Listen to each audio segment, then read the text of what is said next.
Hey everyone! Today we're exploring another chilling and disturbing case. If you'd like to support the channel, don't forget to hit that subscribe button and stay engaged. It really means a lot. I truly appreciate it. Now, take a deep breath and let's dive in.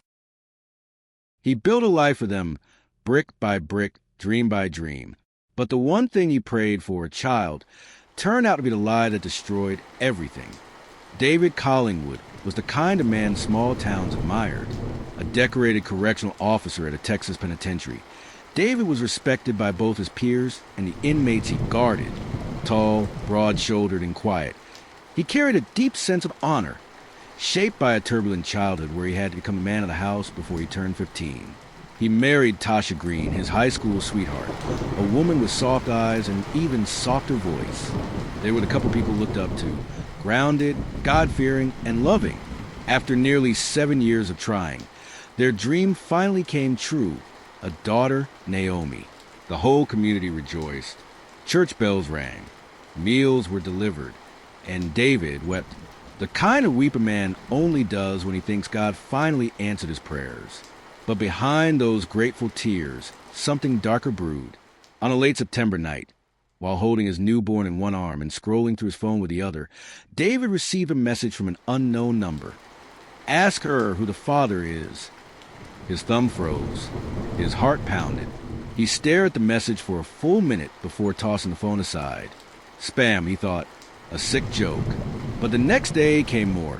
Screenshots. Tasha texting a man named Marcus for Tasha's language. And finally, a paternity test result with Marcus's name on it. David's world began to spiral. The image of Tasha holding their baby blurred with rage and disbelief. And yet he said nothing. Instead, he did what he'd been trained to do in prison. Observe, analyze, plan. David installed hidden cameras. He tracked Tasha's movements. He even bribed a friend at the phone company to pull text logs.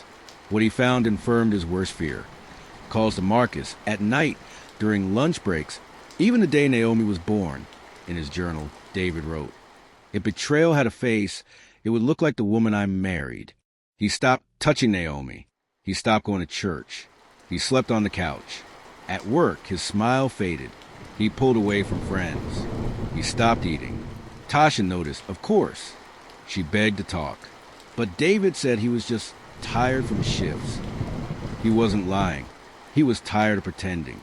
On October 11th, the neighborhood heard what they thought was a car backfiring. Then the smell of smoke. 911 received a call. At 2:14 a.m., flames engulfed the Collingwood home.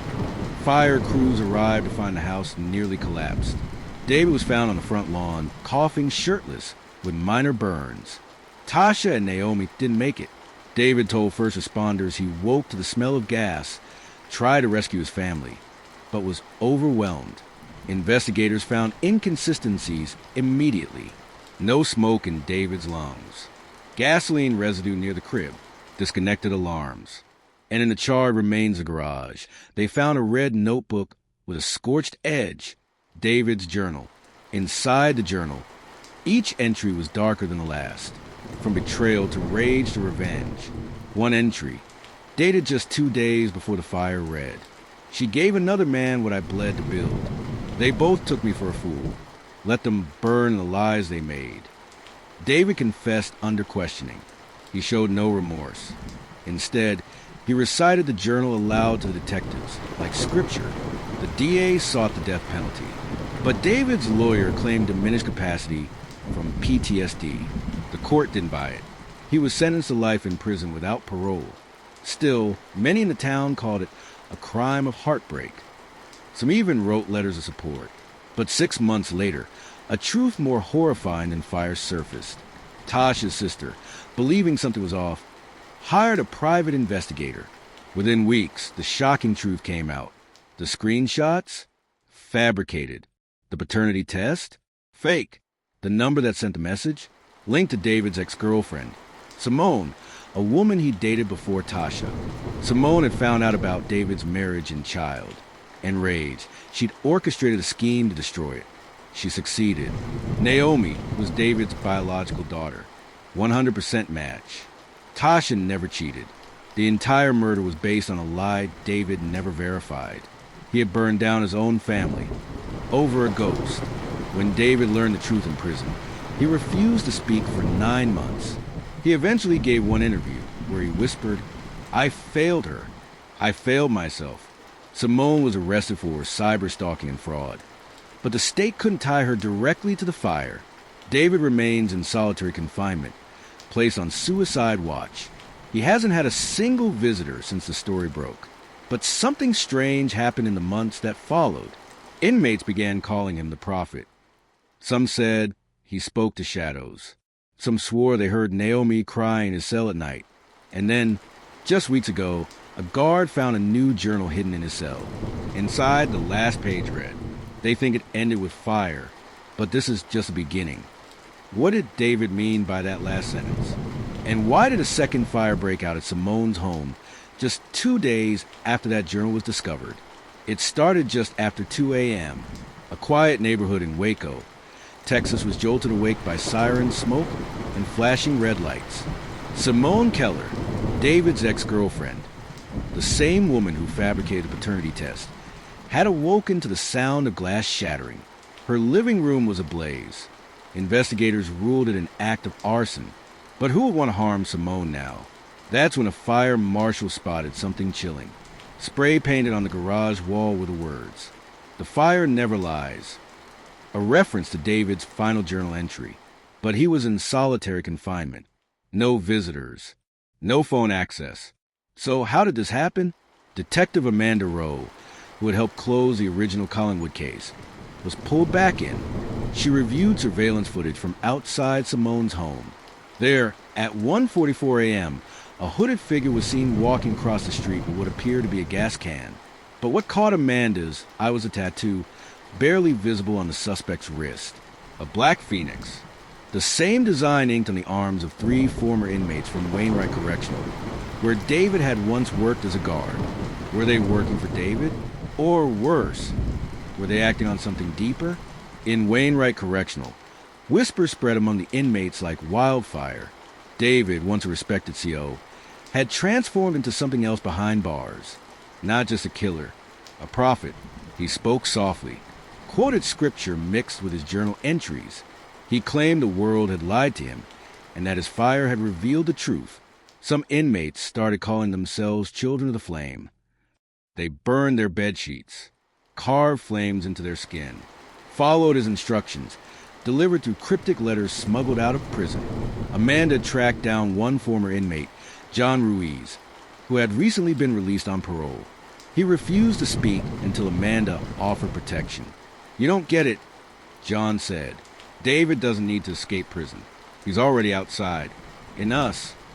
Simone survived the fire, but suffered second-degree burns and trauma. When police questioned her, she finally confessed. Yes, she faked the paternity test. Yes, she sent the text. No, she never meant for anyone to die. She claimed it was just revenge for being abandoned. But when asked if she feared for her life now, she said something strange. "I see her in my dreams. The baby, Naomi. She's always crying from somewhere inside the fire." Amanda dismissed it as trauma, until other people started claiming the same thing. 3 prison guards reported hearing a baby crying in David's solitary cell. Every time they opened the door, silence. They checked for audio devices. Nothing. They moved David to another unit. The crying followed. One guard resigned. Another had a breakdown. "David?" He smiled. "She's with me now," he told a prison chaplain. "She forgave me, but she wants truth." Part 6, the third incident. A reporter who covered the original case and published a book titled The Fireman's Lie was found dead in his apartment. Cause of death? Carbon monoxide poisoning from a faulty heater. But a folded page from David's journal was found under his body. A page prison officials swore had been destroyed. Its final line, "Those who profit from lies will choke on smoke." Amanda Rowe visited David. He looked thinner, calmer, eyes sunken, yet sharp. "Why are your people doing this?" she asked. David leaned forward. "You think this is about revenge. It's about resurrection. You burn the old to birth the new." "And Naomi?" Amanda asked. David simply whispered. She never left. 3 incidents, 3 messages, all tied to fire. And now, Amanda receives a package with no return address. Inside is a matchbox and a single note. "You're next." Detective Amanda Rose stared at the matchbox on her desk. The handwriting on the note was unmistakable, David's. But how had he sent it? The matchbox wasn't from any local store. It was old, worn, and branded with a logo from a now-demolished diner, Flint's Grill. It burned down in 1997, the same year David's father died in a house fire. Amanda had seen coincidences before, but this wasn't one. It was a message, and maybe a threat. Digging into old files, Amanda discovered something shocking. David's father, Reverend Elijah Collingwood, was under investigation in 1997 for child abuse within the church. The house fire that killed him, originally thought to be accidental, but an anonymous tip from the Times suggested it was arson. David was 7 years old. His journal mentioned the phrase "cleansing fire" repeatedly. First written the night his father died. Was David the original fire starter? Inside Wainwright Correctional, the children of the flame grew in number. A prison therapist, Dr. Lane Parker, infiltrated the group posing as a chaplain. What he uncovered was terrifying. Weekly rituals involving burned offerings. Hymns rewritten with David's words. Prisoners branding themselves with fire. David's teaching centered on burning lies to reveal truth. But there was a new layer. He now spoke of the return. He told followers, "The girl will rise again in flame and spirit." Inmates across 3 facilities began reporting a recurring hallucination. A crying infant seen in the flames during riots, stove fires, and even electrical sparks. One guard recorded audio of cell block C during a lockdown.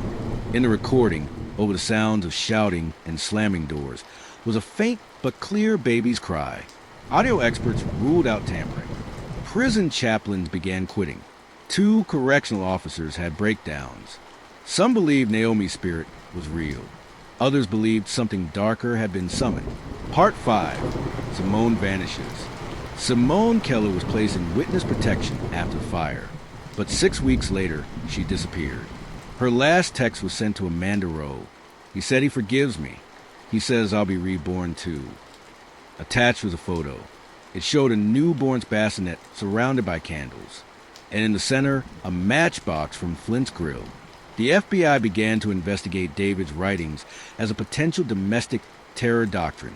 A coded document was recovered from a follower in Tennessee. It referenced the burned ones, Phase 3 rebirth, a date, October 11th. That was the same date David's house burned down. It was approaching again. Amanda received a call from Wainwright. David had stopped speaking. He'd gone completely silent. Just one action repeated daily. He drew a circle in ash on his cell wall and whispered a name. Naomi. October 11th is just days away. Across the country, small fires have begun appearing, each one near someone connected to David's past. Amanda must stop whatever is coming. But how do you stop a man who's already behind bars? And a movement that believes death is a beginning? October 10th, 11:47 p.m.